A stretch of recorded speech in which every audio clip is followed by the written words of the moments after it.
Olá, pessoal! Bem-vindos a mais um episódio de Mil Crimes. Eu sou a Bruna, comigo está a Jéssica. Oi, Jéssica.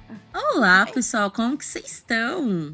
Gente, seguinte, temos um recado muito importante e muito sério pra dar.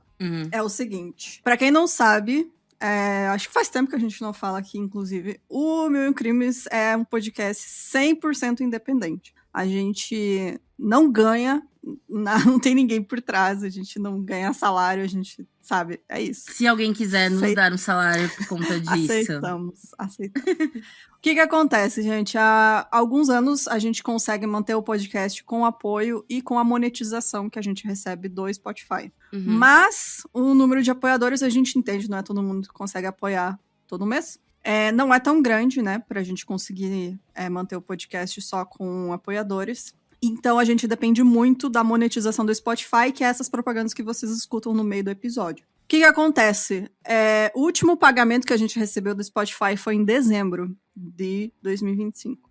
O pagamento de janeiro até agora, janeiro, fevereiro, março, abril, a gente não recebeu. A gente tá com problema com eles.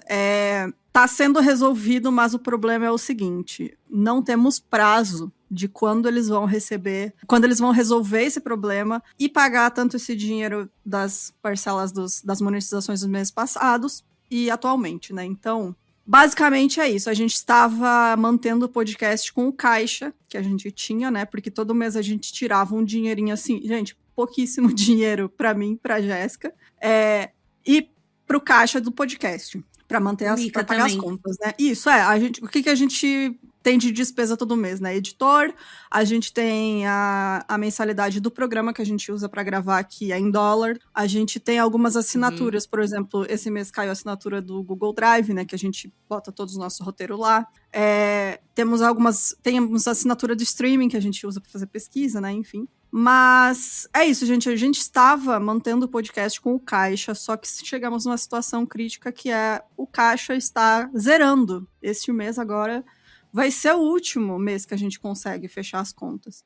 Então, basicamente, o podcast está por um fio até essa situação ser resolvida, porque a gente não vai conseguir manter o Mil Crimes no ar sem ter essa grana. E por isso, tô falando aqui com vocês, já dei esse recado no Instagram. Qualquer valor ajuda a gente. Eu vou deixar o nosso Pix aqui na descrição do episódio, mas se você quiser fazer logo agora, é o nosso e-mail, milcrimes@gmail.com. É uma conta que tá no meu nome, mas eu uso apenas para o podcast. Então, qualquer valor já ajuda, gente. É realmente de coração. Eu não gosto de... Assim, eu fiquei... A Jéssica sabe, a gente tá nessa situação há muito tempo e eu fiquei evitando de fazer esse apelo público, mas eu sei como é que é, vocês sabem como é que é inevitável. Viver do que a gente faz é muito difícil quem consegue, né, manter coisa no ar sem ter uma produtora por trás, sem ter patrocínio, sem nada. E, a gente tá numa resistência aí, porque são 7 anos e teve muita gente que fechou por conta disso, sabe? Exato, mas gente, a gente acredita muito no nosso trampo, enfim. E é isso, assim, peço a ajuda de vocês, realmente qualquer valor ajuda mesmo. Eu sei que não é todo mundo que consegue apoiar mensalmente, por isso a gente colocou o Pix, mas já teve algumas pessoas que contribuíram agora à tarde, que eu botei no Instagram, e já ajuda muito, então muito obrigada. Para todo mundo que puder ajudar, porque a gente tá nessa situação aí, estamos esperando a resposta do Spotify. Eles dizem que estão resolvendo. Foram 2 meses só para eles entenderem qual que era o nosso problema que estava dando. E mais 2 meses aí para conseguir resolver. E, enfim, a gente esperava que tivesse sido resolvido esse mês. Chegou no prazo de receber, não recebemos. Tivemos que ir atrás de novo. E aí eles, não, realmente foi um erro da nossa parte. Mas não tem prazo. Então... A gente nem... De verdade, gente, se a gente tivesse grana, a gente nem tiraria do nosso. Mas tirar de onde? Essa é a questão. Estamos numa situação pessoal aí difícil também. Realmente, assim, sabe? Se precisasse de último momento... sabe, não tem mais... Eu conseguiria cobrir por 1 mês. Juro, gente, pra vocês. 1 mês. Mais do que isso é a gente se endividar com, né, e depois não ter previsão de quando consegue voltar e ainda tá devendo dinheiro. Então, infelizmente, essa é a situação. Eu vejo muita gente que produz conteúdo falando de boa, ajuda a gente e tal. Pra mim é muito difícil isso, mas tô aqui fazendo esse apelo pra vocês, porque eu sei que a gente tem muito fã aí que acompanha o podcast há muitos anos, gente nova que tá começando agora também, que tá gostando da gente. Então, assim, é isso, gente. Infelizmente, ser independente no meio, né, de podcast é muito difícil mesmo. Então, por isso eu tô aqui pedindo ajuda de vocês. Então, o Pix, 1001crimes@gmail.com é realmente nossa última esperança, porque se não rolar, assim, infelizmente vamos ter que entrar num hiato, e não é isso que eu queria. Jamais, jamais, jamais queria ter que fazer isso. Mas, se não resolverem isso, vai ter que acontecer, né? E é isso. Mas vamos fazer drenagem de coisa positiva, mas não vai acontecer. Vocês vão nos ajudar este mês. Este mês, aliás, se pá, a gente recebendo nossos amigos. Cara, a gente recebendo. Fechou. Entendeu? Então. A gente não vem chorar mais sobre isso, tá? A gente não vai falar, nossa, todo mês vocês vão estar chorando. Sim, mas sempre de maneira pública, entendeu? Não, cara, e é aquela coisa, você não tá chorando. Mano, vocês escutam de graça, sabe, cara? Ninguém precisa pagar a gente pra ouvir o podcast. Vocês, sabe, é isso, gente. A gente produz realmente porque gosta. Mas pra manter precisa de dinheiro, realmente. Não, sabe? Então é isso. Não tem o que fazer, gente. Não tem como fugir, né? Infelizmente. É isso. Nosso Pix, 1001crimes@gmail.com. Quem sabe? Tem muito podcast grande aí ganhando dinheiro à toa. Cancela a inscrição com eles, manda pra gente, pelo amor de Deus. Gente, grande não tem mais dinheiro não, manda pra gente. Ninguém mandou vocês gostarem de duas minas pobres, entendeu? Ninguém mandou. É isso, gente. Infelizmente, né? Não tem outra alternativa. Mas, é isso, né? Bora pro caso de hoje, então? Bora pro caso de hoje.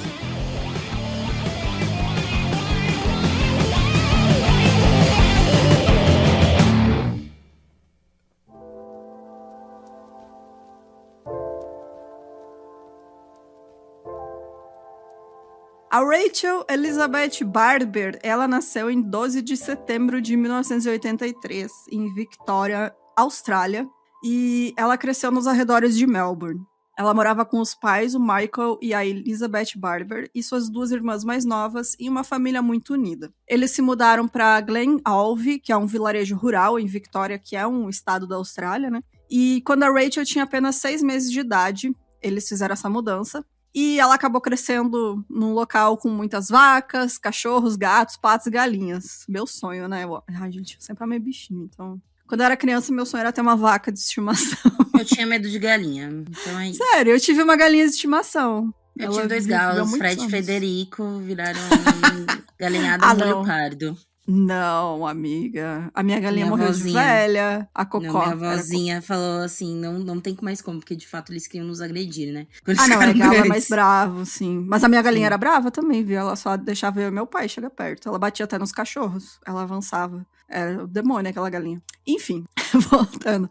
A Rachel era muito determinada, criativa e profundamente focada na dança. Ela treinou muito e moldou a sua vida em torno desse objetivo desde cedo. Quando Rachel tinha 8 anos, a família se mudou para o subúrbio de Mount Albert, em Melbourne, após serem aconselhados por suas professoras de balé, que disseram a seus pais que ela tinha talento. Rachel deixou sua escola de balé no interior, a Christian Miles School of Dancing, e continuou dançando em Melbourne Dance Academy.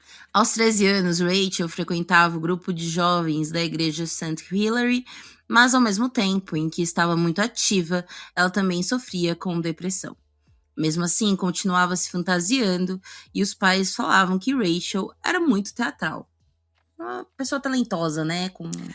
Quando a pessoa nasce, né? Exato, a veia artística, né? Realmente, é outra energia que a pessoa já tem que nascer com isso. Bom, após 6 meses sem aulas formais de dança, a Rachel tentou uma escola de balé local frequentada por Ashley Rose, que tinha uma irmã mais velha chamada Caroline. E aí, quando a Rachel tinha 12 anos, ela contou para uma amiga dela que a Caroline, que estava com 17 anos, queria ser sua melhor amiga. E ela achou muito estranho a Caroline dizer isso para uma menina tão mais nova. E realmente é estranho, né? Que você, com 17 anos, você já tá ali, né? Mais adolescente, tipo, né? Querendo pessoas da sua idade, ou às vezes querendo pessoas mais velhas, né? Se aproximar de pessoas mais velhas, porque você se acha muito adulto. É estranho essa situação de você me pedir pra uma criança ali de 12 anos pra ser sua melhor amiga. E no início do seu 9º ano do ensino fundamental, a Rachel começou a frequentar a escola Dance Factory em Richmond, que não era especializada em balé, mas sim em teatro musical, dança, canto e teatro. No ano seguinte, em 99, ela saiu da escola regular e começou um curso de 2 anos em tempo integral de artes cênicas nessa Dance Factory. Na vida pessoal, a Rachel tinha um relacionamento estável, né, com seu namorado, Emmanuel Carella, a quem seus amigos frequentemente chamavam de Manny, que também era dançarina. No início de 1999, a Rachel tinha 15 anos e o Manny 16. Eles já estavam juntos há vários meses e as pessoas próximas a ele sabiam que era algo sério. Aquela coisa, né? Sério, mas 15 anos né? É sério pra adolescente, né? Pra adolescente, né? Os dois ali com a mesma idade, praticamente. Então, assim, na cabeça deles era sério. Muito sério. Caroline Reed Robertson nasceu em 1980 e cresceu em Mount Albert, um subúrbio de classe média em Melbourne, Austrália. Ela era a mais velha de 3 irmãs, filhas de Gail e David Reed. Seus registros pessoais revelaram um relacionamento extremamente tenso e angustiante com sua mãe, que sofreu de depressão após o nascimento de Caroline. Caroline é outra pessoa, tá, gente? Isso, essa que pediu pra ser a melhor amiga dela, né? Quando a Caroline tinha 14 anos, ela desenhou um retrato de si mesma. Eu acho muito triste essa parte da história. Quando eu fui revisar o roteiro, realmente é muito triste esse caso, né? Porque... esse caso é muito triste. Enfim. Bom, vocês vão entender. Ao redor do desenho estavam as palavras que ela usava para se descrever. Feia, gorda, estúpida, obesa, inútil, estranha, indesejada, perdedora, deformada, chata, patética, egoísta e invejosa. Isso era como ela se via, né, cara? Isso que, pra mim é muito... Nossa, muito triste isso. Ela escrevia listas volumosas de como ela precisava melhorar a si mesma. Um plano de 9 semanas para conseguir uma pele perfeita, perder 20 quilos, fazer uma cirurgia plástica no nariz que ela achava grande. Ela chegou a escrever páginas e páginas de cartas angustiadas para o pai, do David, dizendo: eu sofro muito bullying na escola, fico muito, muito envergonhada. Contei para minha mãe, mas ela não me ajudou. Eu realmente preciso de ajuda. E outra carta ela falou: sinto-me como uma alma perdida, atormentada e perturbada, que foi atirada num ambiente estranho, cheio de anjos. E aí ela assinou essa carta como Spotty Dotty, que é o apelido que ela se deu por causa da acne. Que spot seria, né, o rosto cheio de marcas, né, de acne. Então, é muito triste isso, cara, você ter uma adolescente com um problema de autoestima tão gigantesco a esse ponto, e aí ela vai pedir ajuda pra mãe, e a mãe não se importa, sabe? Sim. Eu entendo, tipo, por exemplo, quando eu era criança, se você pegava diários, tinha, tipo, sei lá, meu sonho era achar um remédio que fazia meu cabelo nascer liso, sabe? Essas coisas me pegavam muito quando eu era criança também. Só que aí eu acho que também é o lance do trabalho interno dentro de casa. Meus pais não sabiam, mas ao mesmo tempo tinha algumas palavras de afirmação ali, entendeu? Isso é muito importante pra criança, assim, sabe? Ter amigos também, enfim, Exato. né? E obviamente que no caso dela, né, por uma maneira tão extrema, é essencial também apoio psicológico, né, nesse momento. Exato, é isso que me pega muito, porque ela pediu ajuda, sabe? E foi ignorada. Ela foi completamente ignorada, tanto em casa quanto na escola. Que é uma coisa muito dessa época também, né? Eu acho que hoje em dia o pessoal tá um pouco mais atento a esse tipo de comportamento, né? Mas é muito triste isso, você ver uma adolescente, uma criança adolescente ali tão retraída e com tanto sofrimento psicológico e não tem ninguém para ajudar ela, para estender a mão ali, para ela conversar, né? Ela realmente fica nesse ciclo de auto-ódio e uma hora vai explodir, né, gente? Infelizmente. Sim. A dinâmica na casa dela era descrita como tensa. A Caroline, ela expressava sentimentos de distanciamento em relação aos pais e ela sentia que não recebia o apoio emocional necessário para lidar com suas inseguranças. Seus pais se divorciaram quando ela tinha 16 anos, o que agravou o seu estado emocional e sua instabilidade. Descrita como uma jovem solitária, desleixada e sem atrativos óbvios, Caroline sentia-se uma zero à esquerda. Ela sofria de baixa autoestima severa, descrevendo-se em seus diários como um rosto de pizza e desastrada. Ela desenvolveu uma visão extremamente negativa de si mesma. Tipo, é esse momento que eu acho que quando você também tá negativo com você, além de você atrair mais olhares do que, né? Eu sinto que às vezes a gente acaba atraindo mais olhares quando a gente está dentro desse poço de pouca autoestima, né? Do que quando a gente estivesse um pouquinho melhor, né? Você não tem mais força para rebater, para ir contra, enfim, né? Exato. E você acaba deixando de cuidar de si mesmo, né? E no sentido de, tipo, Também. mano, você nem toma um banho, penteia o cabelo, sabe? É um... Porque realmente, eu vou falar um gente, termo péssimo, que básico, inclusive veio de uma sabe? pessoa péssima, que esqueci o nome dela. Era uma modelo, ela falava, tipo, ai, quando coloca, sei lá, uma mulher bonita, feia, tenta se arrumar, fica lipstick on pig, sabe? Tipo, a Kate Moss falou isso.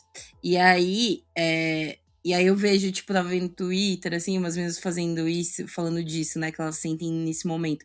Que é quando você tá com uma autoestima baixíssima e parece que quando você tenta se arrumar, não se encaixa, sabe? Sim, mas não é nem questão de se arrumar, é questão de, tipo, cuidar de si, sabe? Tomar um banho e pentear o cabelo. Sim, mas eu digo isso, sabe? De sabe? mesmo, de se olhar com carinho, Sim. De tipo, pentear o seu cabelo, de Exato. falar, nossa, quero usar tal roupa, vou usar porque vou me sentir bem e não vou vestir qualquer coisa, sabe? Essas pequenas coisinhas diárias, assim. Acredito que é muito isso, você se sente meio deslocada, né? Falar, ai, não, isso aqui não serve pra mim, sabe? Serve pra pessoas bonitas, serve pra pessoas... E tá muito relacionado à depressão também, né? Eu, por exemplo, extremamente. Minhas crises depressivas que eu tive, o primeiro sinal era parava de tomar banho, de cuidar de mim. Sim. Sabe? Não lavava o cabelo há dias, assim, não tinha força pra nada, sabe? E é isso, e é um ciclo, né? Você vai ficando pior, você se vê no espelho, você tá horrível, você se acha pior ainda. E no caso dela, sendo adolescente, que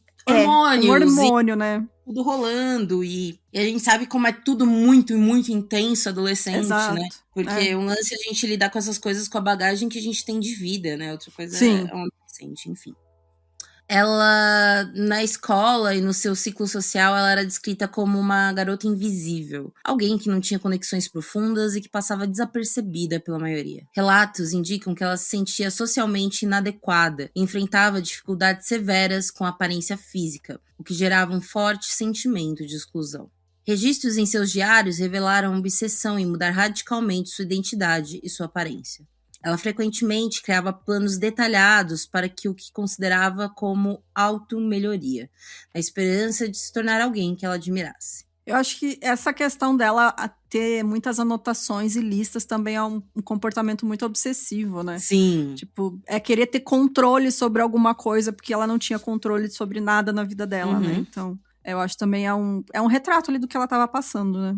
Rachel era mais nova da época, mas conhecia Carolyn pessoalmente por causa disso. Carolyn, que era 5 anos mais velha que Rachel, cuidou das meninas Barber 2 vezes. Carolyn viu o que para ela parecia ser o lar perfeito, descrevendo uma casa com cerca branca. É isso, né? Uma família que apoia a filha, que, né, tá todo mundo junto, aparentemente muito unido, né? Enfim. E também é aquela coisa, né? A gente acaba que idealiza a casa dos outros por base de recortes, né? A gente não sabe das tretas, das vidas, enfim, né? Então... Mas eu acho que no caso dela, qualquer coisa que diferenciasse da vida dela ia ser muito romanceado pra ela, né? Sim, exatamente. Eu acho que justamente porque ela não tinha amigos, né? Ela não tinha contato social fora da família dela, que era esse clima tenso e tal. Então ela não tinha parâmetro, né? Ela não tinha, assim, a única comparação que ela tinha era essa família, né? E pra ela ia parecer o paraíso, realmente. Em 97, a Caroline pediu para a família Barber fotos da Rachel, supostamente para um projeto. Ela escreveu sobre a Rachel em seu diário, dizendo assim: impressionantemente atraente, corpo de bailarina, pele muito clara e pálida, olhos verdes hipnotizantes, espírito livre e selvagem, apaixonada, encantadora, temperamental e misteriosa. No final de 97, a família Barber se mudou para Bayswater North, que eles estavam enfrentando um pouco de dificuldade financeira, mas acreditando ser o melhor para as filhas. A Rachel manteve-se dedicada à dança e continuou a adaptar sua rotina diária aos treinos e à escola. Em 98, ela ingressou no programa em tempo integral da Dance Factory. E em algum momento, entre o verão de 98 e o início de 99, teve um contato do passado que chamou a atenção dela. A Caroline, ela ligou para a família e pediu as datas de nascimento da Rachel e das irmãs. Ela disse que precisava delas para um projeto, e aí eles, tudo bem, pega aqui as datas, né? Mas nessa mesma época, ela também solicitou documentos pessoais, incluindo uma cópia da certidão de nascimento da Rachel. Que aí eu já acharia muito estranho, porque por que você quer a certidão de nascimento dela, sabe? Nossa, você me liga e fala, filha, você tá doida da minha filha? Você tá... certidão... Como assim você quer uma cópia de documento, assim? Não faz sentido isso. Pra que, sabe, é uma adolescente ligando, pra que você quer isso? Mas é isso. E outra coisa que é como ela idealiza também a Rachel, né? Como... Sim. Eu acho que nessa primeira frase, né, que ela escreve, né, descreve ela, dá pra ver quanto que ela, tipo, imagina que a Rachel seria o ideal, né, sobre ela, né. E que poderia ser por outro caminho, né, gente, mas enfim. Uhum. Né, um caminho de, tipo, vamos se ajudar, né, enfim. Sim. Né, usar como exemplo e tentar, sim, sabe, sim, né, você... e tem aquela pessoa como eu quero ser como ela, né? Então, o que eu posso fazer para ser como ela? Ela é uma menina muito ativa, ela gosta de dançar. Quem sabe eu vou numa aula de dança ver se eu gosto, sabe? Se eu me identifico, enfim, né? Enquanto as habilidades de dança de Rachel e um potencial carreira de modelo floresciam, Caroline trabalhava em um escritório em uma empresa de telefonia móvel na St. Kilda Road, em Melbourne. Em conversas com seu chefe, ela afirmou ter amigos envolvidos no teatro e na televisão. Fiquei um pouco surpresa com isso, pois Caroline não parecia interessada nas artes, disse seu chefe. Ela também mencionou que passou muito tempo em uma fazenda da família ao norte de Melbourne quando criança. Essa propriedade ficava em Kilmore. Na noite de 28 de fevereiro de 99, Rachel estava ao telefone em casa. Naquela noite, houve 2 ligações do telefone fixo na casa dos pais de Caroline para a casa dos Barber, com horários e durações específicas.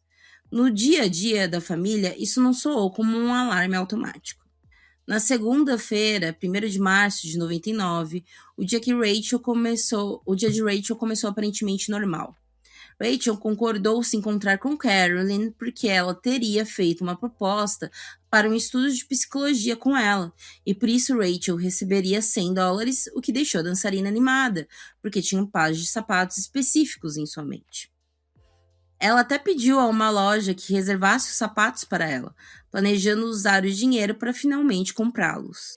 Seu pai a deixou em um ponto do bonde pela manhã, e Rachel planejava encontrar seus amigos mais tarde e sua aula de dança depois.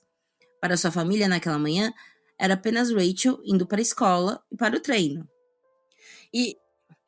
Não, eu só ia comentar que é, tipo assim, é aquela mentirinha que você pensa que é boba, né, velho?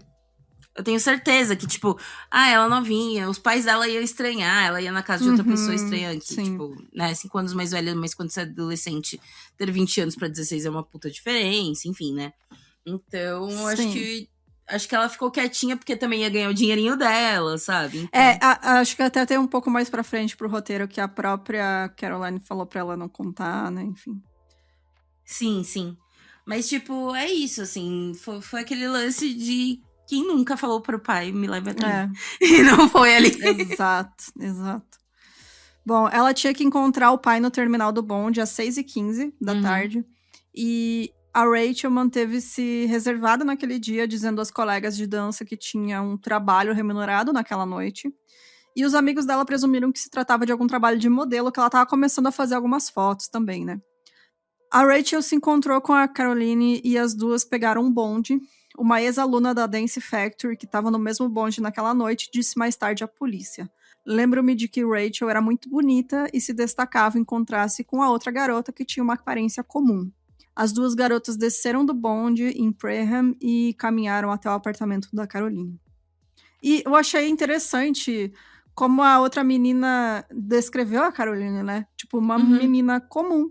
Ela não se enxergava como uma menina, ela se enxergava como um monstro, uma pessoa mais feia do universo. E realmente eu fui procurar a foto dela. E ela não era. Gente, uma menina normal. Assim, não, juro pra vocês, eu fiquei até em choque, assim, eu fiquei, mano, sabe, ela se enxergava de um modo tão distorcido que eu sei lá o que eu esperava ver, mas ela realmente era uma menina normal. Eu comum. vi esse caso, se não me engano, foi em algum vídeo no YouTube, não tô lembrando agora. Não lembro se foi Emílio Onca, beijo Emílio Onca, eu sei que você não ouve, mas enfim. Mas enfim, foi um desses vídeos de True Crime no YouTube, né, desses curtinhos. E aí eu lembro que quando mostrou a foto dela, eu fiquei, gente, sabe? É uma menina comum, que pode sim ter sofrido bullying e tudo mais, mas não era aquele horror, sabe? Não era... Você vê realmente como é a percepção da pessoa, né, com baixa autoestima. Ela se enxerga uma pessoa horrorosa, uma pessoa mais feia. Só que eu acho que é isso, ela se comparava com uma menina que, enfim, né, tava querendo ser modelo, tava dando certo. Então, tipo, ela se comparava com algo que, tipo, não precisava, né? Enfim. Naquela primeira noite, Rachel não voltou para casa. Elizabeth ligou para a delegacia de polícia para relatar o desaparecimento dela e deixou claro que aquilo era totalmente atípico. Os policiais responderam que a maioria dos adolescentes desaparecidos reaparecem em 48 horas e que Rachel provavelmente só havia perdido a noção do tempo com os amigos e que provavelmente apareceria na aula de dança no dia seguinte. Isso me tira do sério também nessa época, cara. Que era sempre assim, sumia adolescente, a polícia, não, vai aparecer, amanhã eles chegam em casa, tipo, foda-se. E não é melhor pecar pelo exagero, não, e a polícia, sabe? a polícia não, os pais estão te dizendo isso, não, ela nunca fez isso, ela é extremamente responsável, ela tem a rotina dela, e eles, não, foda-se, é isso. Depois se o jovem mentiu, mete o processo. Mas agora a prioridade, sabe? É cuidar desse cidadão, enfim. Como a resposta da polícia pareceu desinteressada, os Barber começaram a fazer o que eles podiam por conta. Elizabeth ligou para os amigos de Manny e Rachel para reconstruir o dia passo a passo, enquanto Michael e Elizabeth saíram em busca de informação em Richmond. Com o passar dos dias, eles continuaram pressionando a polícia para que tratasse do caso como uma verdadeira emergência e não como uma simples fuga de casa. É porque, né, gente, se nenhum amigo tá sabendo, se o namorado não tá sabendo, é fuga. Entendeu? No terceiro dia, a polícia de Box Hill disse à família que iria à Dance Factory para interrogar funcionários e alunos. Os Barbers continuaram a procurar na área, mas a polícia nunca apareceu na escola como tinha prometido, gente. 3 dias sem notícia da menina. A Elizabeth também entrou em contato com um detetive da divisão de pessoas desaparecidas, mas mesmo assim as coisas não avançaram tão rápido quanto a família esperava, e a polícia ainda aconselhava a não tornar o caso público tão cedo. Tão cedo, então vai ser quando? Ano que vem? Porra, tá louco. Assim que ficou óbvio que ela tava desaparecida, depois de 4 dias, né? As buscas começaram. E tipo assim, de uma menina que nunca deu problema, uma menina, super responsável, né? Ai, mano, sério. Inicialmente, os investigadores trabalharam para reconstruir seus últimos movimentos conhecidos, rastrear contatos e descobrir quem havia se comunicado com ela recentemente. E aí, um contato telefônico em comum ligado a alguém que a família já conhecia, a Caroline, passou a fazer parte desse quadro inicial. O fato de Rachel conhecer Caroline e de Caroline ter sido babada na casa tornou ainda mais difícil reconhecer o risco imediato, né? Tipo, Caroline ligou, tudo bem, né? Porque né? Ela nunca agiu de maneira estranha, nem nada, então, né? Essa proximidade foi parte do que tornou a situação tão perigosa. Conforme a investigação prosseguia, a atenção se concentrava em Caroline, porque foi a última, né? A ver. Era sexta-feira, 12 de março, quando os detetives da unidade de pessoas desaparecidas encontraram Caroline, inconsciente, no chão de seu quarto, ao lado de um frasco vazio de um medicamento que ela tomava para sua epilepsia. Em outra sala, a polícia encontrou uma sacola contendo algumas roupas de Rachel e um pedido de certidão de nascimento do estado de Vitória em nome de Rachel Elizabeth Barber. Gente, enfim, vai ficando cada vez mais estranho e pior. Quando a polícia entrou no apartamento dela, encontrou indícios de que ela estava tentando mudar a aparência para se parecer mais com Rachel. Seu cabelo estava sendo tingido de um tom mais escuro e havia tinta. Tipo, ela era quase loira, né? E aí foi pintando. E a Rachel era... tinha um castanho. cabelo preto, né? Castanho, né? Dentro do apartamento, os policiais também encontraram papéis e anotações manuscritas que iam muito além dos rabiscos aleatórios. Eles apontavam para um plano muito concreto de reinvenção pessoal, incluindo mudanças de identidade e planejamento de procedimentos estéticos. Eles também encontraram roupas que claramente não foram compradas para Caroline. Não serviam nela, mas serviam em Rachel. O estilo parecia algo que Rachel usaria. Juntando tudo isso reforçou o mesmo padrão que os investigadores já estavam percebendo. Copiar Rachel não era um detalhe secundário, era a parte essencial da estratégia. Caroline foi levada para o hospital, onde contou a um detetive que Rachel estava morta e enterrada ao lado de um antigo animal de estimação dela na fazenda de seu pai, em Kilmar. Mano. Ai, muito horrível, né? Não, e eu acho que, tipo, o choque dos policiais chegarem, né? Porque ela tava, tipo, no começo eles tentam acudir ela porque parecia uma crise de epilepsia, mas ela tomou vários remédios, aí eles estavam tentando entender se era uma crise, enfim, né? Se ela tinha tentado alguma coisa. E achar tudo isso, porque de fato não é, tipo, achou um chão ensanguentado. Sabe? Sim. Foram umas provas mais bizarras ainda, eu acho. É muito bizarro mesmo. Parece coisa de filme, né? Sim. Bom, no sábado, 13 de março de 99, a Rachel foi encontrada. O seu corpo estava em uma cova rasa em uma propriedade perto de Kilmar. Com a ajuda do pai de Caroline, o David, os detetives encontraram o corpo enterrado da Rachel, que ainda tinha um cordão improvisado como garrote ainda enrolado em seu pescoço. A autópsia, realizada em 14 de março de 99, apontou o estrangulamento por ligadura como a provável causa da morte. O apartamento da Caroline também passou a fazer parte da cronologia em que os investigadores se concentraram. Em reconstruções posteriores, uma versão aceita era a de que o corpo da Rachel foi mantido no apartamento após o assassinato e só foi removido mais tarde.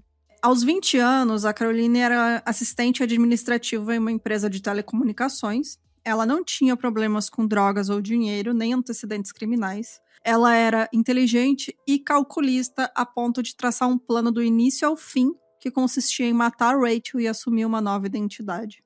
A Caroline, que era uma pessoa que anotava tudo com muita frequência, ela registrou seu plano para atrair a Rachel com uma oferta de dinheiro para participar desse falso estudo de psicologia e depois de drogá-la, desfigurar ela e se livrar do corpo. Durante 2 dias, a Caroline manteve o corpo da Rachel em um armário em seu apartamento, antes de alugar uma van e enterrá-la em uma cova rasa no mato, na propriedade do seu pai. Pra mim, pega muito essa parte de ela querer desfigurar o corpo, né? Porque é realmente essa questão que ela tinha ódio, né? Ela tinha essa inveja dela, era tão grande, né? Que ela precisava destruir aquela beleza que ela via na Rachel. E assim, uma coisa que investigaram na época, assim, em algum momento a Rachel foi ofensiva com ela, praticou algum bullying, e não tinha nenhum indício disso, né?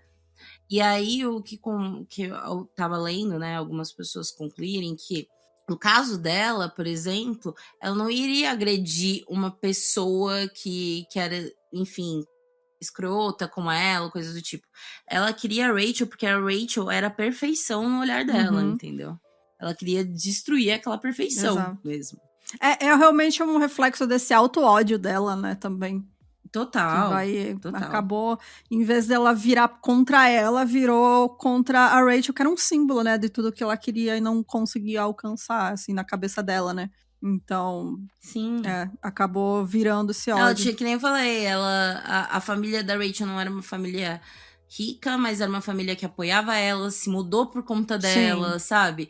Eles tinham uma relação boa, né, um com o outro. Exatamente. Ela tinha um namorado, ela tinha amigos, ela tinha, né, tudo que ela que a Caroline não tinha, né?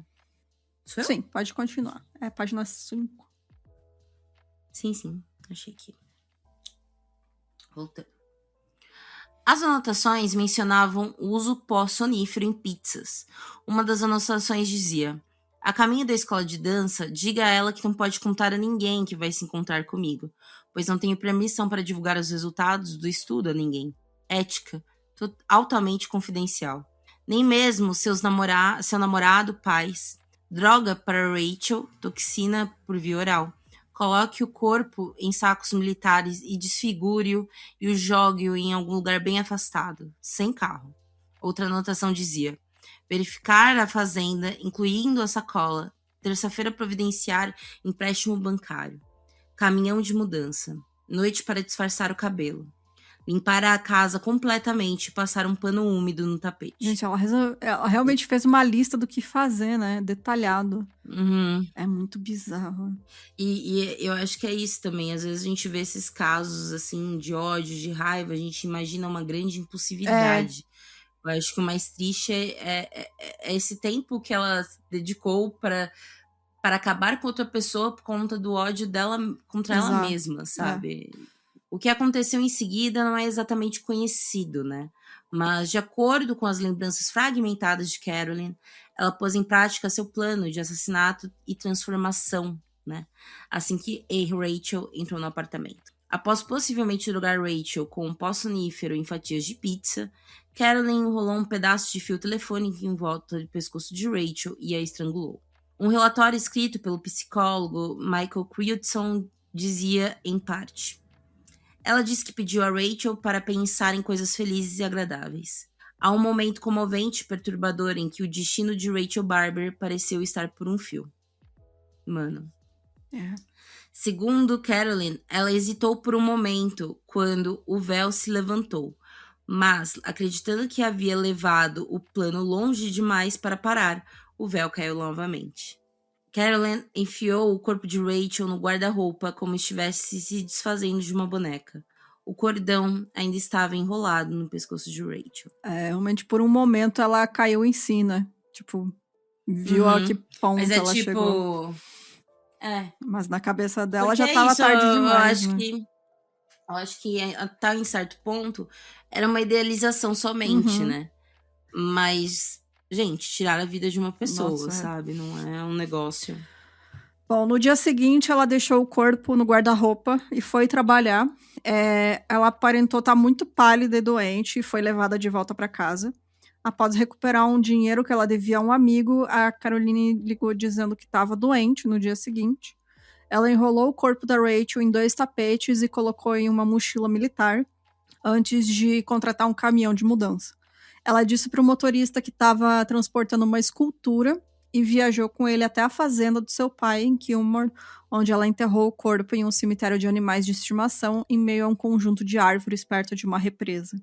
Enquanto a família Barber continuava a campanha pública para localizar a filha, a Caroline solicitou um empréstimo bancário de $10 mil e os detetives acreditam que ela ia usar esse dinheiro para se mudar para outro estado. A Caroline continuou a faltar ao trabalho, alegando estar doente em todos esses dias, e ela estava muito apreensiva com a aprovação do empréstimo bancário para poder fugir.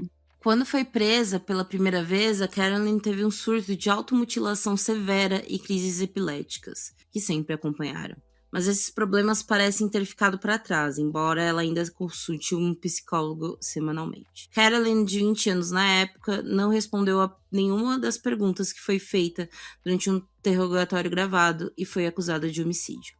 Tipo, também, né, gente? Você escreveu o negócio inteiro. Não precisava, também, né? Precisava. Pelo amor de Deus. A menina até tinha uma lista, um to-do list ali na parede, escrito. Tudo que ela ia fazer. Mas era isso? Era o to-do list. Era isso. Era como é que o pessoal fala? Bullet journal, né? Que ela tinha só dia de crime. Gente... surgiram evidências que sugerem que ela planejava assumir a identidade de Rachel e fugir de Vitória usando o pseudônimo Jen Sothal, uma personagem que ela descreveu em seus escritos como uma viciada em adrenalina de 16 anos. Sothal era o sobrenome de solteira de Elizabeth Barber. Mano. Cara, é muito bizarro isso, como ela realmente fixou na família, né? E, tipo, ela criou até uma outra personagem usando o nome de solteira da mãe, da menina. É realmente, tipo... Você pode ser essa pessoa, você não precisa matar alguém e assumir outra identidade, mas... Não, mas é isso, eu acho que a inveja que ela tinha, e eu posso falar, acho que é uma inveja também, né? Mas com a Rachel, era sobre isso, né? Não é sobre a Rachel ter tratado ela mal, alguma coisa que isso de fato não aconteceu, né? Pelos relatos. Mas é o lance, eu acho, de família perfeita, uma família que escuta ela, encontrada com a mãe, que a mãe dela não escutava ela. Ela tinha vários suportes que a Carolyn não tinha, Sim. né? Continua, amiga. É você. Pode continuar aqui, sim. Menina, eu achei que você que tava lendo. Não. Que brisa, né, menina? Que coisa. Acontece. Pera. Rachel foi... Rachel sempre foi selvagem, deixava correr descalça pelo campo. Começou a namorar muito jovem, muito talentosa no balé clássico. Rebelou-se e desistiu algumas vezes. Tentou ser modelo, abandonou a escola no início do 9º ano. Começou uma nova escola de dança, incrivelmente atraente, corpo de bailarina, pele muito clara e pálida, olhos verdes hipnotizantes, cabelo tingido de várias cores diferentes. Isso era como ela descrevia, né, a Rachel, a Carolina. Uhum. O ponto de virada ocorreu depois que ela fez uma confissão completa a um monge budista chamado Greg Snedon, que ministrou uma palestra sobre filosofia moral na prisão. E aí a Caroline mencionou especificamente que ela queria desfigurar a Rachel depois de matá-la. Embora ela já tivesse confessado à polícia inicialmente, ela convenceu o primeiro advogado de que 2 homens eram os responsáveis pelo assassinato, uma história que ela mais tarde considerou uma grande mentira. E durante a sua confissão ao monge, ela teve outra crise. Em outubro de 2000, ela se declarou culpada do assassinato. Em 29 de novembro de 2000, ela foi condenada pelo Supremo Tribunal de Justiça de Victoria. A sentença foi de 20 anos de prisão, com um período mínimo de cumprimento de 14 anos e 6 meses. Esse caso também foi analisado sob a ótica de planejamento, ação deliberada e fixação obsessiva. Gente, é assustador, né? Aquela coisa do stalker, gente, né? Eu botei só alguns trechos, Sim. Mas tem, dependendo do lugar que vocês procuram, vocês acham textos, né, dela. É uma alucinação muito grande, sabe? Basicamente, ela via a Rachel como se fosse quase uma personagem, sabe? De algo que ela almejava, nunca poderia ter, e parece que, tipo, aparecer com ela ia desaparecer um pouco dessa dor, Sim. sabe? É muito... Ui. Peraí, deixa eu tomar uma água. Ui. É muito uma relação parasocial, né? Que a gente vê, principalmente acontece muito com figuras da mídia, né? Ou, hoje em dia, com pessoas influencer, enfim. Que é aquela coisa que uma pessoa tem uma relação emocional muito grande com uma pessoa que nem sabe que você existe.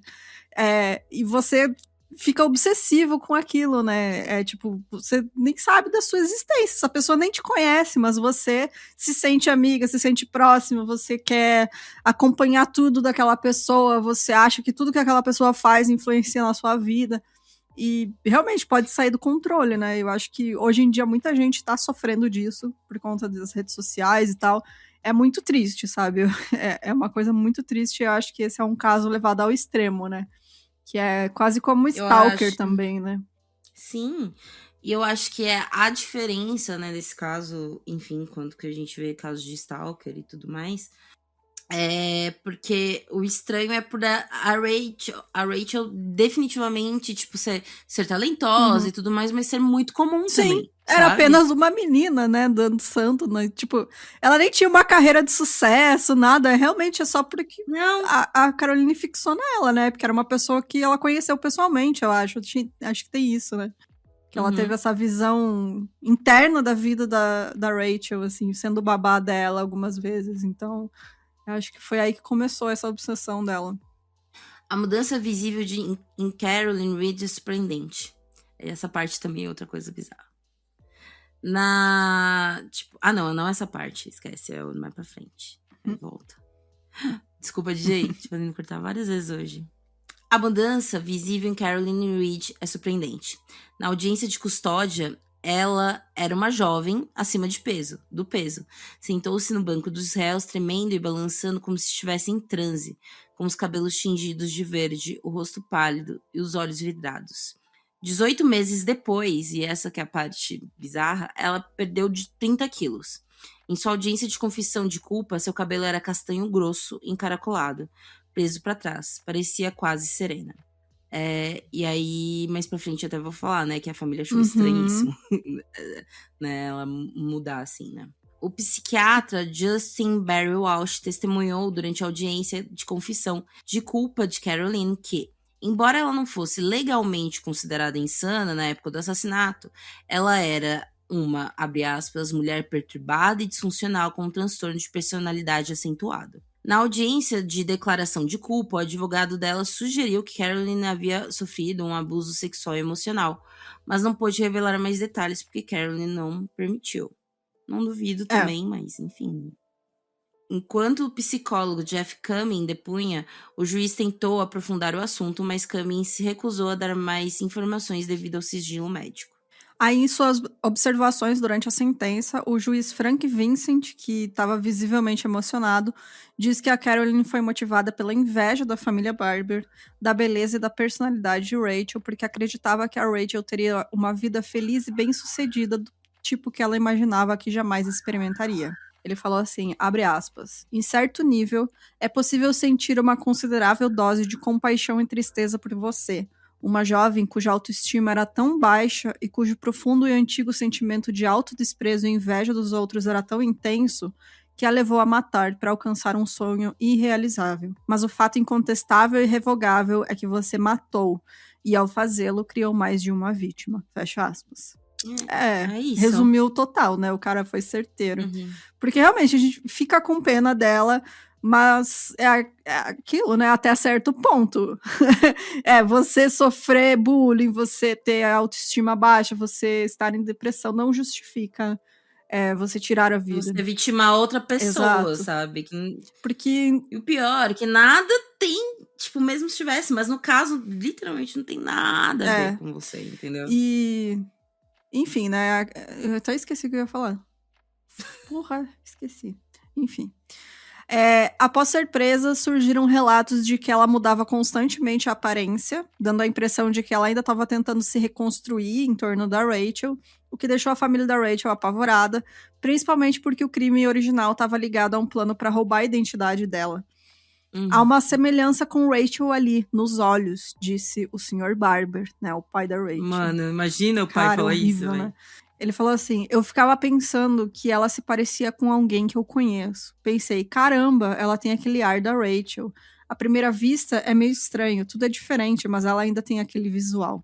A mãe da Rachel, a Elizabeth Barber, disse na época que ela também poderia estar tentando imitar a sua antiga colega de prisão, que era uma mulher chamada Andrea Moore, que era uma alemã que foi presa por importar cocaína.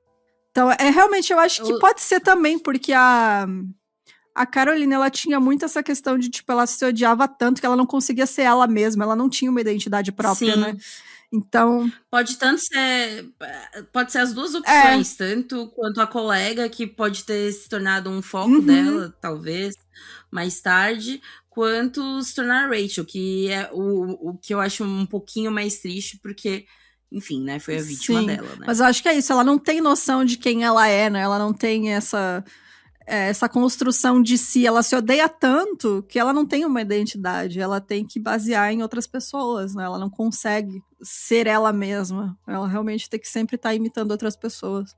Ou não, né? Quem sabe, tomara que não, tomara que, né, tenha se tratado, vai saber. Mais tarde, tornou-se público que Caroline foi libertada. Oh, caralho, volta. Mais tarde, tornou-se público que Caroline foi libertada em liberdade condicional em 2015. Detentas afirmaram que ela nunca falou sobre seu crime enquanto esteve presa.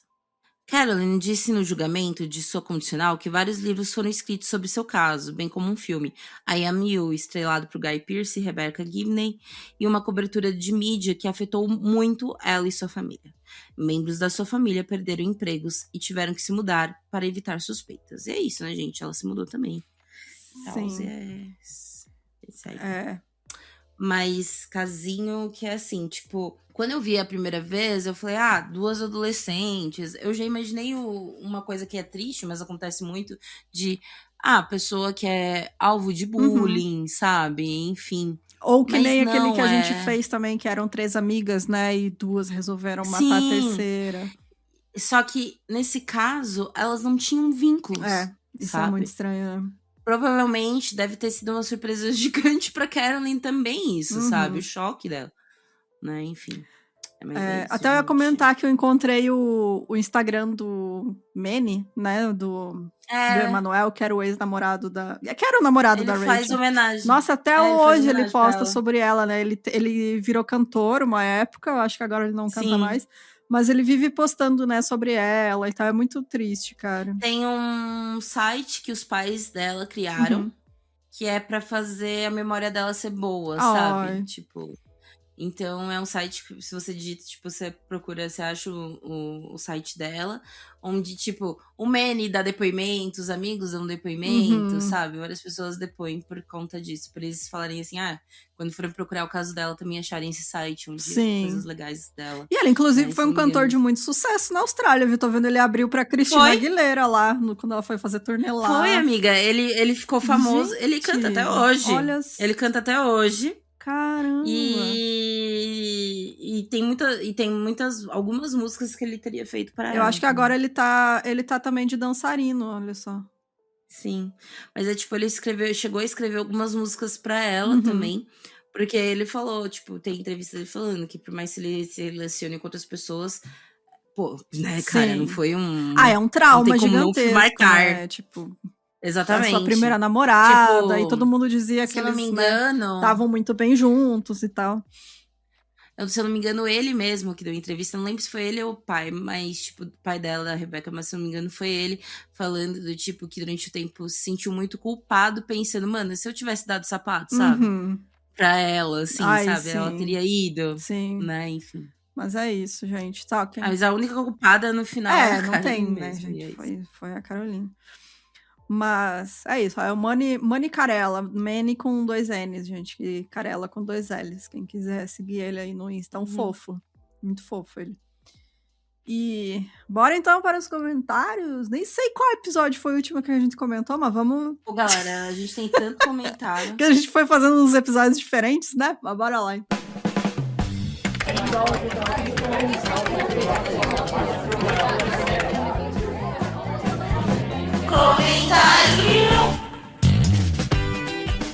Mas, ó, gente, eu acho que se a gente for ver... Deixa eu ver aqui, gente. Deixa eu abrir aqui o episódio. Pega os principais, assim. Não, sim, mas é que eu tô vendo, temos comentários desde o Jasmine Dixon. A gente já falou dela? Tipo, os comentários desses? Não. Então vamos desde esse, hein, galera? Vamos lá? E vamos juntos? Bora lá? Vamos bora com a gente. Bora com a gente. A da Jasmine Richardson e o do Jeremy Stank, né? Então, um casalzinho top. Nossa, o lobisomem de 300 anos. Exatamente. Com sua esposa criança, né? Ai, gente, olha. Criança. Trechos que a galera comentou aqui. Estê comentou: como professora de adolescentes, eu sempre tento alertar, mas vejo que não temos apoio dos pais. Ainda não converso e aconselho seus filhos sobre como adultos manipulam menores de idade. Sim. É que eu acho que a gente ainda vive numa cultura muito culpabilizadora para adolescentes e crianças, né, cara? Sim. Tipo, tratando ainda como mini adultos. A Tamiris falando: eu já encontrei uma pessoa que conheci no bate-papo UOL e cometi a sandice de encontrar a pessoa num 25 de dezembro em uma praça vazia. Eu não sei o que estava pensando na vida. A gente, quando é adolescente... A gente não tem noção do perigo, realmente, né? Exatamente.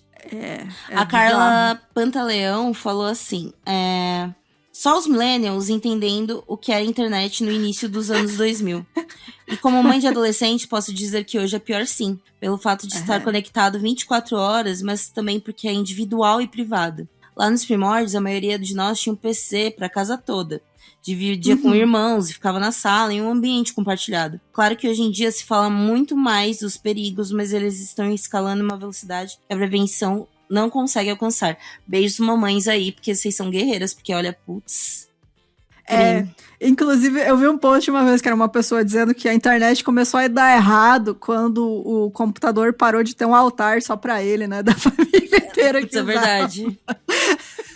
Aí a internet saiu do controle, quando era tratado como algo, né, um divino ali. Tinha o altar do computador, gente, a mesinha do computador, ficava na sala. Ficava no meio da sala. Cara, não tinha privacidade nenhuma, todo mundo viu o que você tava fazendo. E era uma porra.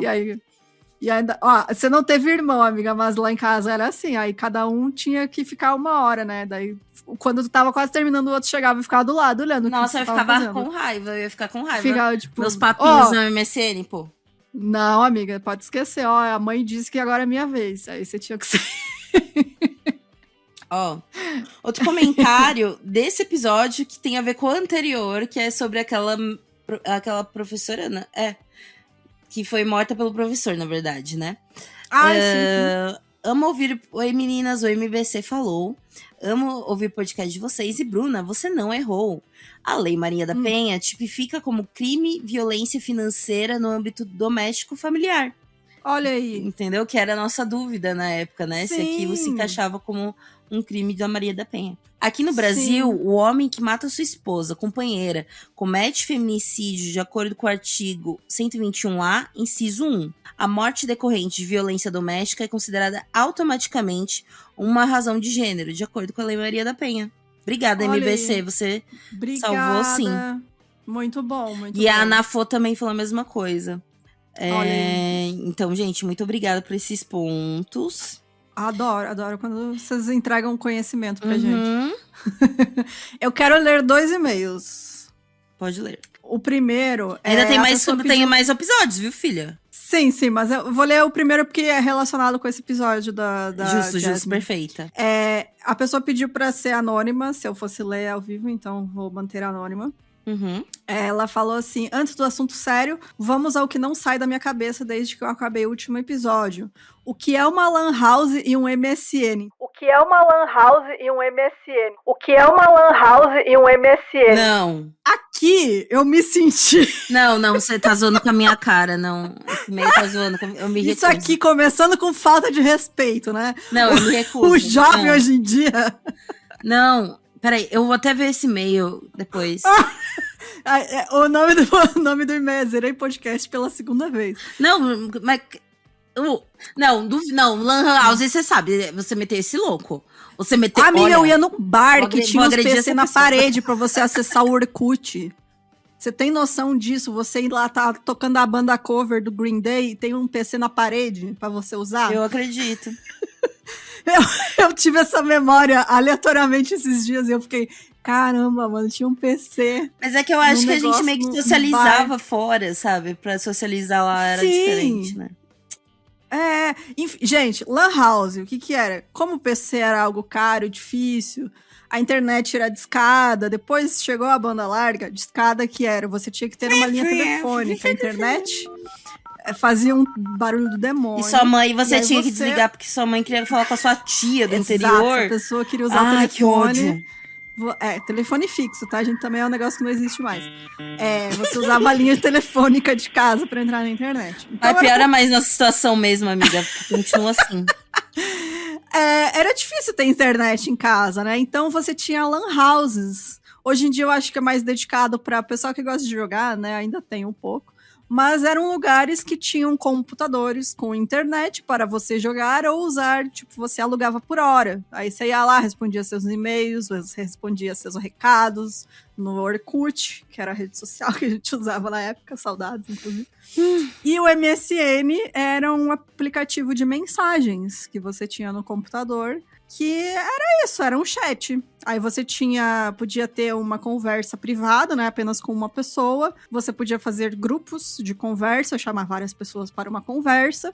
E ninguém gostava muito do grupo, o máximo era de 3 pessoas, que depois virava uma... virava bagunça. Era da fruta, pelo amor de Deus. Não tinha controle, assim, era realmente um negócio. E aí, era muito comum a prática de você colocar recados no seu nome do MSN, né, o seu nick. E quando você queria chamar a atenção de um gatinho, você ficava entrando e saindo. Por quê? Amiga, você tem que explicar por quê. Porque quando você entrava, subiu uma janelinha. Tinha uma janelinha no lado direito. Então você queria chamar a atenção. Aí falava, nossa, subiu várias janelinhas. Ai, é que meu PC bugou. Ai, a minha internet caiu. Aí era só a janelinha subindo várias vezes. Aparecia seu nome. Fulaninho está online. Então é isso, ó, gente. Tá. Posso voltar pro e-mail? Pode. Voltando ao e-mail. Agora o assunto sério. Dentro do tema do último episódio, adultos namorando adolescentes, quando eu estava no 6º ano, ou seja, tinha lá pelos meus 11, 12 anos, um garoto da minha turma que tinha 19 namorava uma menina de 12. Todo mundo achava muito normal porque ele era da nossa turma e tal, até a menina ficar grávida. Ele foi transferido para outro campus do colégio e nunca mais ouvi falar dele. A menina abortou e mudou de escola. Vocês provavelmente ouviram falar do estupro coletivo da menina no Rio de Janeiro. Então, um dos meninos era da minha turma na escola. Meu Deus. Aquele que se apresentou na polícia com a camisa de Red Pill. Ai. Sim. É muito bizarro pensar que os meninos estão cada vez mais violentos e é muito estranho pensar como ele estava perto. Esse menino já havia sido acusado de assédio várias vezes e a escola não fez nada. Inclusive, ele já quis ficar comigo, mas eu disse que não porque sabia das denúncias. Mandei esse e-mail porque é muito bizarro como às vezes o perigo está tão perto e você não vê. Às vezes o perigo está em um comentário babaca que ninguém se importa, mas pode virar um estupro e até um assassinato. Esse ódio contra as mulheres sem fundamento é muito bizarro. Acho que esse é o resumo do meu e-mail. Bizarro. Queria muito mandar esse e-mail há um tempão, mas enganchei o assunto do último EP. Parabéns pelos 7 anos de podcast, saudades da Fabi, beijo, beijo. Então, muito obrigada. Muito obrigada. E eu fico feliz que você é uma pessoa atenta. Sim. Porque, de verdade, como você percebeu, eu acho que a Bruna também já deve quase ter se metido em várias furadas na vida. Nossa, muita. Entendeu? Muita. E eu acho que o adolescente hoje em dia é mais ligado um pouco. Exatamente. Que é isso, acaba que internet e tudo mais, mas isso faz também com que os que estão atentos fiquem muito atentos. E é isso, a gente espalhar esse viés da atenção, né? Não cair em papinhos, porque de verdade, gente, isso que eu tô falando, que a gente fala agora de não cair a papinho do você é muito madura e tudo mais, esse papo não tinha antigamente. Pelo menos ninguém nunca falou pra mim, sabe? De tipo, evite caras mais velhos ou coisa do tipo, porque era meio que tinha uma culpabilização da menina. Sim, né? A responsabilidade era da menina, né? A responsabilidade era total da menina. Então, hoje em dia a gente percebe que por conta de maiores informações, a gente sabe que a mulher em si, né, nessa situação de que quando ela é criança, não tem como você culpar a menina. Mas, pelo menos na nossa fase de vida, antigamente, tinha uma culpabilização muito grande. Então, ao mesmo tempo, me dá um alívio de saber que vocês não vão cair nessas furadas. Nos ouçam, por favor, viu? Porque eu já caí em algumas, viu, filhas? E olha, ninguém merece, viu? Realmente. Quer ler mais algum comentário, amiga? Tem mais alguns comentários. Primeiro, agora pulamos deste episódio para o episódio. Peraí. Você viu que a gente recebeu um e-mail da Jus Brasil? Sim, amiga, foi do meu processo contra as empresas aéreas. Vem aí, hein? Foi. Então, glória agora é só esperar. Vem aí. Mas enfim. Pelo amor de Deus. O próximos comentários a gente vai ler sobre Nona Rede, que foi a entrevista que você falou, que você entrevistou belíssimamente as diretoras do documentário Nona Rede, a Verdade sobre Rose Leonel. Sim, foi a Bia Vilela e a Luísa Andrade, umas queridas, gente. Queridas, muito queridas elas. O Leonardo Mendes comenta, assistindo a HBO. No fim, ela e os filhos foram o que mais perderam. Peguei bronca do advogado dela. Parece que ele mesmo não leva a história a sério. Mas um pouco ele ia advogar pro Eduardo. Gente, esse documentário, assim, nossa, cara, você assiste, você vai ficando com ódio, porque é uma situação absurda atrás da outra, assim. É muito horrível. A Flávia Heloísa disse, oi menina, sou de Maringá e era adolescente quando o crime aconteceu. Meu círculo social me protegeu da violência e todos defendiam a Rose, ainda bem. Eu, inclusive, participei do programa de TV dela depois do crime, aos 16 anos. Eu não fazia ideia de tudo que ela estava passando. Gente. Caramba. Ó, Marcos, que também é de Maringá, falou, essas foram muito viralizadas e eram muitas fotos. Mas, assim, claro que é errado e quem divulga e quem replica também, claro, né? Sim. Deixa eu ver aqui. Muita gente correndo pra ver o documentário, inclusive muito bom, né, gente? Incrível. E depois temos comentários sobre o outro episódio, que é aqui, ó, galera. É isso, né? Quem mandou ficar sem ler aí, ó, comentários. Sim. Que foi da Ruth May McCoy, que teve participação especial. Foi incrível. Andressa Isfer, perfeita, foi maravilhosa. Ela fala muito bem, né? Sim, ela tem uma voz muito boa de ouvir, né? Né, uma voz gostosa de ouvir. Pedi pra ela fazer uns ASMR pra gente dormir ouvindo ela. Uma voz boa. Que não tenha nada crime, tá? Que eu quero não, tem que ser algo assim, que acalme, sabe? Exatamente, nos acalente. Exato. A Débora Trindade fez um comentário muito legal, que inclusive é uma indicação muito boa. Queria indicar o livro Se a Cidade Fosse Nossa, de Joyce Bert, que é uma escritora brasileira, gente, preta, maravilhosa, assim. E, tipo, já fui em algumas palestras dela. Ela é maravilhosa. Ah, que bacana. Ela fala como a arquitetura e o urbanismo são atravessadas pela questão racial e feminista. É interessante corroborar isso tudo que vocês estão falando nesse episódio. Muito é isso, gente. Bom. Se a Cidade Fosse Nossa, Joyce Bert. Ela é maravilhosa, gente. Nossa, eu fiquei curiosa com esse livro. Bacana. Vou procurar. Que mais aqui, ó? Vitória falando, quando eu vi a colaboração, não acreditei, meu Deus, as mais do True Crime, porque eu tô viciada. 1001 tô há anos, e a Andressa eu conheci recentemente. Ela é maravilhosa, gente, pra quem gosta, principalmente de episódios históricos, né? O episódio legal. É muito, muito bom. Arthur Rocha comentou o episódio muito bom. Meninas, recomendo o caso do argentino do pastor Fabian Kreis, homem gay assumido que foi encontrado morto na calça pastoral. Na época houve suspeita de crime de ódio por ser religioso e militante LGBT. Vou procurar, gente. Não conheço também. Nossa, não conhecia mesmo. Anota aí, amiga. Anotou? Fabian Kreis com K. Fabian Kreis. Não encontrei nada. Vamos ter que pesquisar mais. Interessante. Vamos ver aí. E o último comentário aqui é a Carla Pantaleão. Amo que a Carla Pantaleão sempre tá por aqui também, né? Ela é, sempre. A nossa figurinha carimbada aí. Nunca vi Candyman, antigo, mas de 2021 é muito bom. Parabéns, vocês conseguiram me fazer pensar no começo que a Ruth ia ser uma serial killer de macho escroto. Enquanto no final terminei triste chorando, sabe?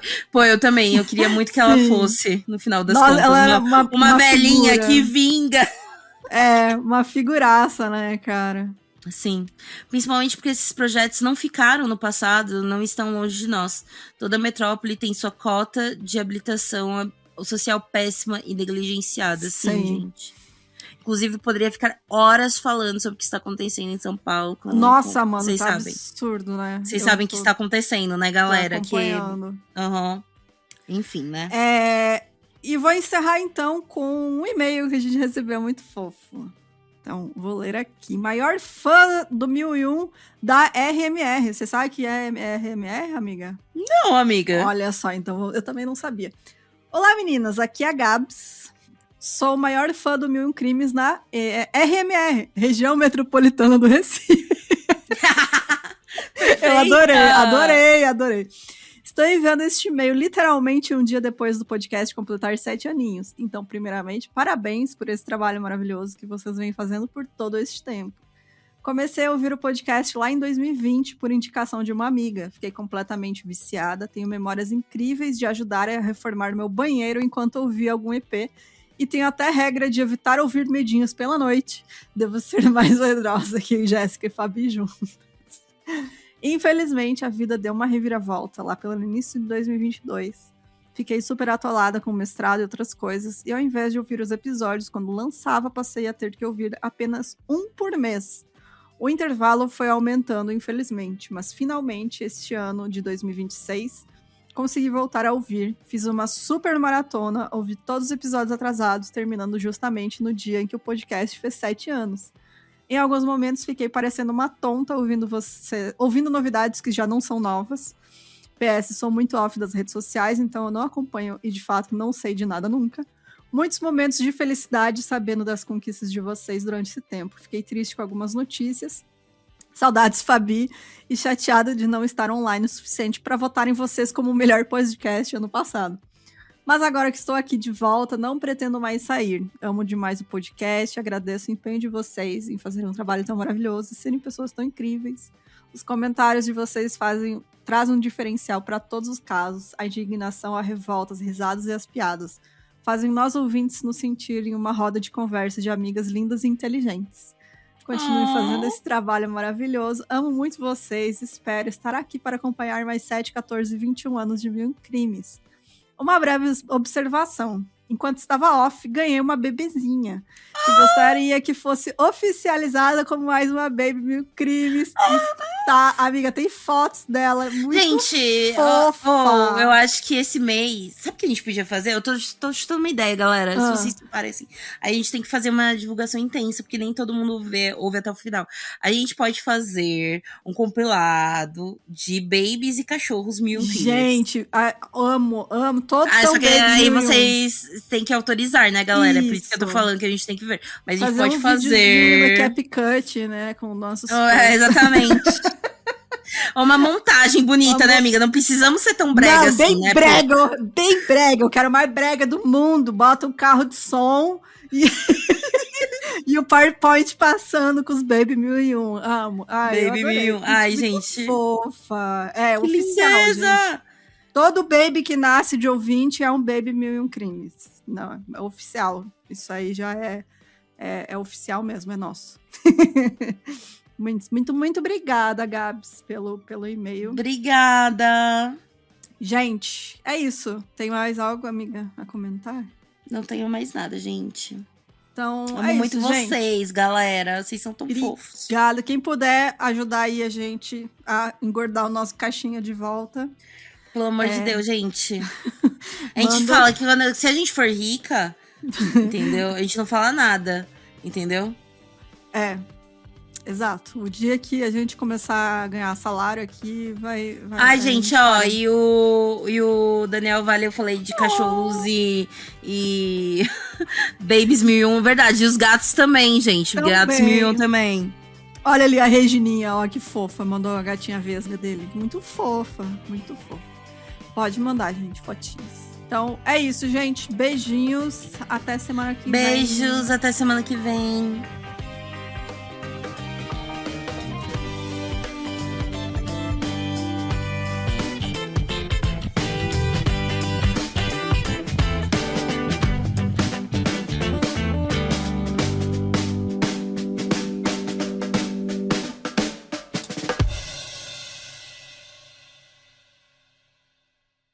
Nossa, tô falando muito mal hoje. Desculpa aí, DJ. Você vai ter que cortar várias vezes. Desculpa aí. Até dá um golinho aqui de água. É que meu sotaque britânico. É australiano, né, amigo? Meus anos de Austrália. Voltando.